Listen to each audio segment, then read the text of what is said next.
Hi friends, welcome back to my channel. ಎಲ್ಲರೂ ಹೇಗಿದ್ದೀರಾ? ಇವತ್ತು ನಾನು ಮಾಡೋಕ್ಕೆ ಹೊರಟಿರೋ ರೆಸಿಪಿ ಬಂದು ಸ್ವಲ್ಪ ಯುನೀಕ್ ಆಗಿದೆ. ಕೋಸಿನ ಪಲಾವ್.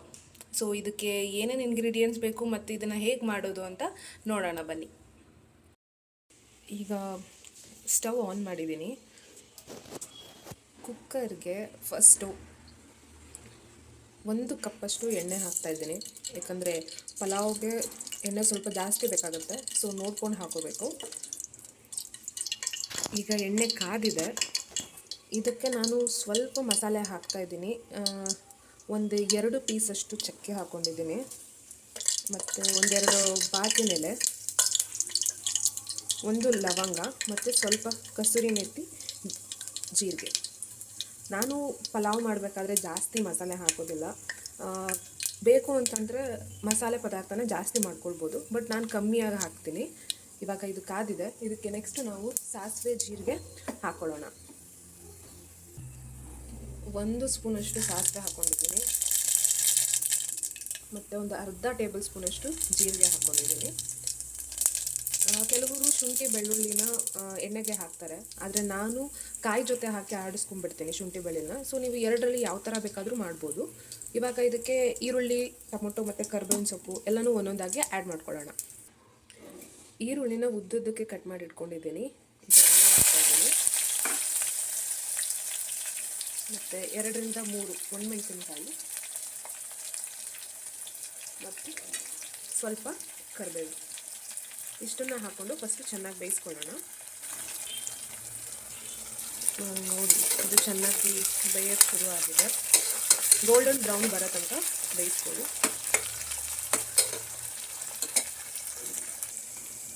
ಇವಾಗ ಬೆಂದಿದೆ. ಇದಕ್ಕೆ ನೆಕ್ಸ್ಟ್ ನಾನು 1-2 ಟೊಮೊಟೊನ ಸಣ್ಣದಾಗಿ ಕಟ್ ಮಾಡಿ ಇಟ್ಕೊಂಡಿದ್ದೀನಿ. ಇದನ್ನು ಕೂಡ ಸೇರಿಸ್ಕೊತೀನಿ.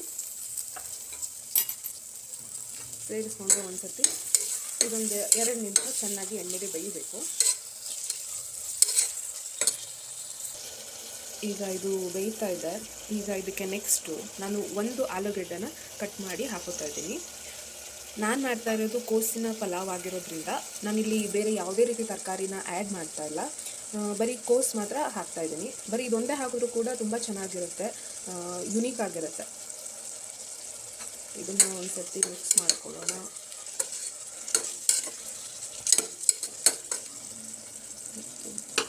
ನೆಕ್ಸ್ಟ್ ಇವಾಗ ನಾನು ಏನು ಹಾಕೋತೀನಪ್ಪ ಅಂತಂದರೆ ಕೋಸನ್ನ ಸಣ್ಣದಾಗಿ ಕಟ್ ಮಾಡಿ ಇಟ್ಕೊಂಡಿದ್ದೀನಿ. ಇದನ್ನು ಕೂಡ ನಾನು ಹಾಕೋತಾ ಇದ್ದೀನಿ.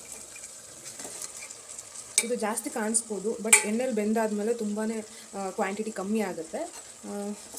ಇದನ್ನು ಒಂದು ಸತಿ ನೀಟಾಗಿ ಮಿಕ್ಸ್ ಮಾಡ್ಕೊಳ್ಳೋಣ ಎಣ್ಣೆಲಿ. ಇವಾಗ ನಾನು ಎಲ್ಲನೂ ಒಂದು ಸತಿ ಮಿಕ್ಸ್ ಮಾಡಿದ್ದೀನಿ. ಕೋಸು ಹಾಕಿದ್ಮೇಲೆ ಒಂದು 5-7 ನಿಮಿಷ ಎಣ್ಣೆಯಲ್ಲಿ ಕೋಸು ಚೆನ್ನಾಗಿ ಬೇಯಬೇಕು. ಅಲ್ಲಿ ತನಕ ನಾವು ಏನು ಮಾಡ್ಕೊಳ್ಳೋಣ ಅಂತಂದರೆ ಕಾಯಿ ಮಸಾಲೆನ ರೆಡಿ ಮಾಡ್ಕೊಳ್ಳೋಣ. ಕಾಯಿ ಮಸಾಲೆಗೆ ಏನೆಲ್ಲ ಬೇಕು ಅಂತ ನೋಡೋಣ. ಇಲ್ಲಿ ನಾನು ಕಾಯಿ ಮಸಾಲೆಗೆ ಆಡಿಸ್ಕೊಳ್ಳೋದಕ್ಕೆ ಏನೆಲ್ಲ ತೊಗೊಂಡಿದ್ದೀನಿ ಅಂತ ಹೇಳಿದ್ರೆ, ಸ್ವಲ್ಪ ಕೊತ್ತಂಬರಿ ಸೊಪ್ಪು ತೊಗೊಂಡಿದ್ದೀನಿ, ಸ್ವಲ್ಪ ಪುದೀನ, ಶುಂಠಿ ಬೆಳ್ಳುಳ್ಳಿ, ಕಾಯಿ ಅಥವಾ ಕೊಬ್ಬರಿ, ಒಂದು 5-6 ಹಸಿಮೆಣಸಿನ್ಕಾಯಿ ತೊಗೊಂಡಿದ್ದೀನಿ. ಖಾರ ಜಾಸ್ತಿ ಬೇಕು ಅಂತ ಅನ್ನೋರಿಗೆ ಇನ್ನೊಂದೆರಡು ಹಸಿಮೆಣಸಿನ್ಕಾಯಿ ಜಾಸ್ತಿ ಹಾಕ್ಕೊಳ್ಳಿ. ನಾನು ಸ್ವಲ್ಪ ಖಾರ ಕಮ್ಮಿ ತಿನ್ನೋದ್ರಿಂದ ನಾನು ಒಂದು 5-6 ಹಸಿಮೆಣಸಿನ್ಕಾಯಿನ ಹಾಕ್ಕೊಂಡಿದ್ದೀನಿ. ಸೊ ಇದನ್ನೆಲ್ಲ ಹಾಕ್ಕೊಂಡು ಮಿಕ್ಸಿಲಿ ಗ್ರೈಂಡ್ ಮಾಡ್ಕೊಳ್ಳೋಣ. ಈಗ ನಾನು ಮಿಕ್ಸಿ ಜಾರ್ಗೆ ಎಲ್ಲನೂ ಹಾಕ್ಕೊಂಡಿದ್ದೀನಿ. ಇದಕ್ಕೆ ಒಂದು ಅರ್ಧ ಲೋಟದಷ್ಟು ನೀರನ್ನ ಹಾಕ್ಕೊಂಡು ಕಾಯಿ ಮಸಾಲೆನ ರುಬ್ಕೊಳ್ಳೋಣ. ಇವಾಗ ನಾನು ಕಾಯಿ ಮಸಾಲೆನ ರುಬ್ಕೊಂಡು ಇಟ್ಕೊಂಡಿದ್ದೀನಿ, ಮತ್ತು ಇಲ್ಲಿ ಕೋಸು ಕೂಡ ಬೆಂದಿದೆ. ಈಗ ಇದಕ್ಕೆ ನಾನು ಅಕ್ಕಿನ ಸೇರಿಸ್ಕೊಳ್ಳೋಣ.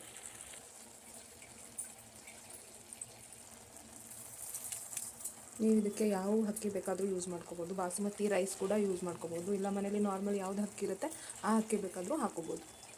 ಇವಾಗ ಅಕ್ಕಿ ಜೊತೆ ತರಕಾರಿನ ಚೆನ್ನಾಗಿ ಮಿಕ್ಸ್ ಮಾಡ್ಕೊಂಡಿದ್ದೀನಿ. ಈಗ ನಾವು ರುಬ್ಬಿರೋ ಮಸಾಲೆನ ಇದಕ್ಕೆ ಸೇರಿಸ್ಕೊಳ್ಳೋಣ. ಸ್ವಲ್ಪ ನೀರು ಹಾಕಿ ಸೇರಿಸ್ಕೊಳ್ಳೋಣ. ಮತ್ತು ಪಲಾವ್ ಮಾಡಬೇಕಾದ್ರೆ ಯಾವಾಗಲೂ ಅಕ್ಕಿ ಮೇಲೆ 1-2 ಇಂಚು ನೀರಿರೋಷ್ಟು ಮಾತ್ರ ನೀರನ್ನು ಹಾಕಬೇಕು. ಜಾಸ್ತಿ ನೀರು ಹಾಕೋದ್ರಿಂದ ಪಲಾವ್ ಬೆಂದೋಗ್ಬಿಡುತ್ತೆ, ಆವಾಗ ಚೆನ್ನಾಗಿರೋದಿಲ್ಲ. ಸೊ ನೀರು ಕಮ್ಮಿ ಹಾಕಿದಾಗ ಬಾತು ಉರುಡಿಯಾಗಿ ಬರುತ್ತೆ ಮತ್ತು ತಿನ್ನೋದಕ್ಕೂ ಚೆನ್ನಾಗಿರುತ್ತೆ. ಸೊ ಅದಕ್ಕೆ ನೀರನ್ನ ಸ್ವಲ್ಪ ಯಾವಾಗಲೂ ಕಮ್ಮಿನೇ ಹಾಕೋಬೇಕು. ಇಲ್ಲಿ ನಾನು 1 ಚಮಚಷ್ಟು ನೀರನ್ನ ಮಾತ್ರ ಹಾಕ್ಕೊಂಡಿದ್ದೀನಿ. ಈಗ ನೀರು ಹಾಕೊಂಡಾಗಿದೆ.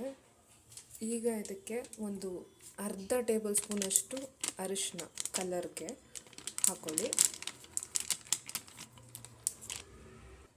ಮತ್ತು 1 ಟೇಬಲ್ ಸ್ಪೂನಷ್ಟು ಧನಿಯಾ,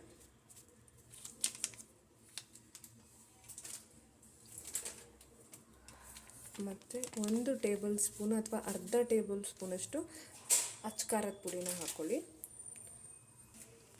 ಮತ್ತು ಈಗ 2 ಟೇಬಲ್ ಸ್ಪೂನಷ್ಟು ಸಾಲ್ಟನ್ನ ಆ್ಯಡ್ ಮಾಡ್ಕೊತಾ ಇದ್ದೀನಿ. ಕೊನೆಯದಾಗಿ ಒಂದು ಸತಿ ಎಲ್ಲನೂ ಮಿಕ್ಸ್ ಮಾಡ್ಕೊಳ್ಳೋಣ. ಲಾಸ್ಟಲ್ಲಿ ಕೊತ್ತಂಬರಿ ಸೊಪ್ಪನ್ನ ಮೇಲೆ ಹಾಕಿಬಿಟ್ಟು ಮುಚ್ಚಳ ಮುಚ್ಚಿ ಒಂದು 3 ವಿಷಲ್ ಕೂಗಿಸಿದ್ರೆ ಕೋಸಿನ ಪಲಾವ್ ರೆಡಿ ಆಗುತ್ತೆ. ಇದನ್ನು ಇವಾಗ ಲಿಡ್ನ ಕ್ಲೋಸ್ ಮಾಡಿದ್ದೀನಿ. ಇದು ಒಂದು 3 ವಿಷಲ್ ಕೂಗಬೇಕು. ಕೋಸಿನ ಪಲಾವ್ ಜೊತೆ ನೀವು ಮೊಸರು ಬಜ್ಜಿ ಅಥವಾ ಏನಾದರೂ ಚಟ್ನಿ ಬೇಕಾದರೂ ಮಾಡ್ಕೋಬೋದು. ನಾನು ಯಾವಾಗಲೂ ಪಲಾವ್ನ ತಿನ್ನೋದು ಮೊಸರು ಬಜ್ಜಿ ಜೊತೆ, ಯಾಕಂದರೆ ಕಾಂಬಿನೇಷನ್ ತುಂಬ ಚೆನ್ನಾಗಿರುತ್ತೆ. ಸೊ ಇದು 3 ವಿಷಲ್ ಕೂಗಲಿ, ಅಲ್ಲಿ ತನಕ ನಾವು ಮೊಸರು ಬಜ್ಜಿನ ತಯಾರು ಮಾಡ್ಕೊಳ್ಳೋಣ. ಈಗ 3 ವಿಷಲ್ ಆಗಿದೆ, ಓಪನ್ ಮಾಡ್ತಾ ಇದ್ದೀನಿ. ಸೊ ನೋಡ್ತಾ ಇದ್ದೀರಲ್ಲ ಹೇಗಾಗಿದೆ ಕೋಸಿನ ಪಲಾವ್ ಅಂತ. ಸೊ ಫೈನಲಿ ಇವಾಗ ಕೋಸಿನ ಪಲಾವ್ ಮತ್ತು ಮೊಸರು ಬಜ್ಜಿ ರೆಡಿ ಆಗಿದೆ. ನೀವು ಕೂಡ ನಿಮ್ಮ ಮನೇಲಿ ಟ್ರೈ ಮಾಡಿ ಮತ್ತು ಹೇಗೆ ಬಂತು ಅಂತ ಕಮೆಂಟ್ ಮೂಲಕ ತಿಳಿಸಿ. ಮತ್ತು ಯಾರೆಲ್ಲ ಸಬ್ಸ್ಕ್ರೈಬ್ ಮಾಡಿಲ್ಲ ಇನ್ನೂ ನನ್ನ ಚಾನೆಲ್ನ, ದಯವಿಟ್ಟು ಹೋಗಿ ಸಬ್ಸ್ಕ್ರೈಬ್ ಮಾಡಿ, ಶೇರ್ ಮಾಡಿ ಮತ್ತು ಲೈಕ್ ಮಾಡಿ. ಈ ವಿಡಿಯೋನ ನೋಡಿದ್ದಕ್ಕಾಗಿ ಎಲ್ರಿಗೂ ಧನ್ಯವಾದಗಳು.